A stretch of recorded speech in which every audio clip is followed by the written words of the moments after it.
Hello and welcome to a very fun lesson on a postcard. So here, as you can see, this postcard is arriving. We haven't written it yet, but this is a postcard, this is the framework and what a postcard would look like if you got it in the post. So on the other side of a postcard, we usually have some kind of beautiful picture of where the postcard came from. So here I'm guessing it's somewhere in Europe, somewhere beautiful. We have a river and a cottage in the background. So usually you might say where this postcard is from, or you might have the date. Usually a postcard like this can be found wherever the postcard is from, so wherever this picture is from. Every country has different postcards in gift shops and shops around the world. So let's write down, we'll go with the country Italy. And oftentimes it'll be something like this. And we'll write down from Italy. So that's the other side of a postcard, and when we flip it around, we'll come to the writing part. And this is what we send. It's a very exposed letter. There's never usually an envelope. You have to be very careful what you write down on a postcard. No private information. But a postcard is very beautiful. It gives the person who is receiving the postcard an idea of what this country looks like from where you're sending the postcard. So it can make a lot of people think, oh, isn't that lovely? That's a beautiful postcard. I'd love to be there. It gives and draws a picture for the receiver of the postcard on what life is like in that country or in that place.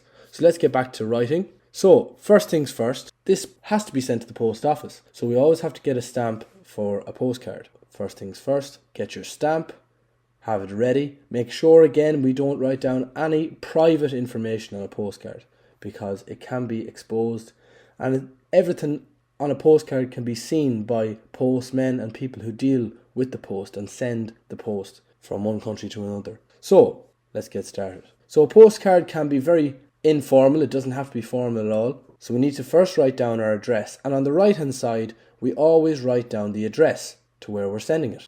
Skull blue, and make sure when you're sending a postcard that the address is correct.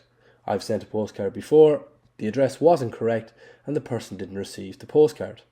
Okay, so let's get started on the letter. So we always write down, just like a letter, an informal letter, we write down the person's name and Dear Sean. So we're going to write down Dear Sean.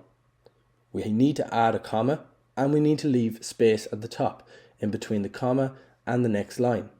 On the next line, you're always going to write down some information. You're being very brief with what you want to write down. You don't want to write down too much information in a postcard because it has to be condensed. You don't have a lot of room on a postcard. So first things first, we're going to write down, you won't believe the good news. As you can see, I'm writing in joint writing for the sake of a postcard. It's a nice thing to do when you're writing, especially on a postcard.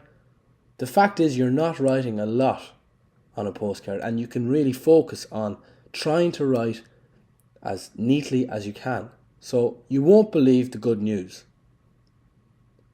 I am standing, let's write down, I am standing at your favourite stadium. So let's fix that. At your favourite stadium. Now again, we don't have to write down about Italy. We don't have to write about that place. We can write about a different country. I'm going to write down a stadium that you probably have heard of.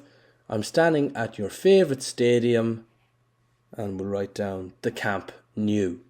Okay, so I'm going to continue focusing on nice, neat writing before I write that down. So read it carefully. I'm standing at your favourite stadium as we speak, the Camp Nou. And here I'm adding a capital letter because the Camp Nou is actually a proper noun. So we need to note that and write it in capital letters. So it doesn't have to be in Italy. You don't have to send all your postcards from Italy. It can be from other countries around the world. And when Sean gets this letter, he's going to be very excited.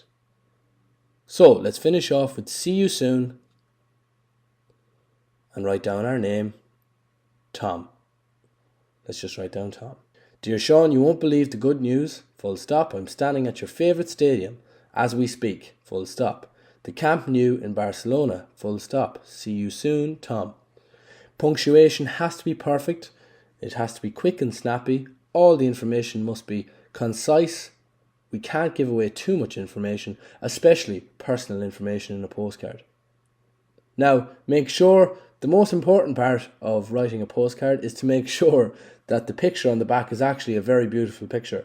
It's very nice to get a postcard in the letterbox and to read it and look at the picture. And sometimes people use photographs, although I wouldn't recommend using photographs unless the photograph is of some beautiful landmark or some beautiful place in Ireland or wherever you're writing from. That's okay, but no personal photographs. And that's a cheap way to use postcards.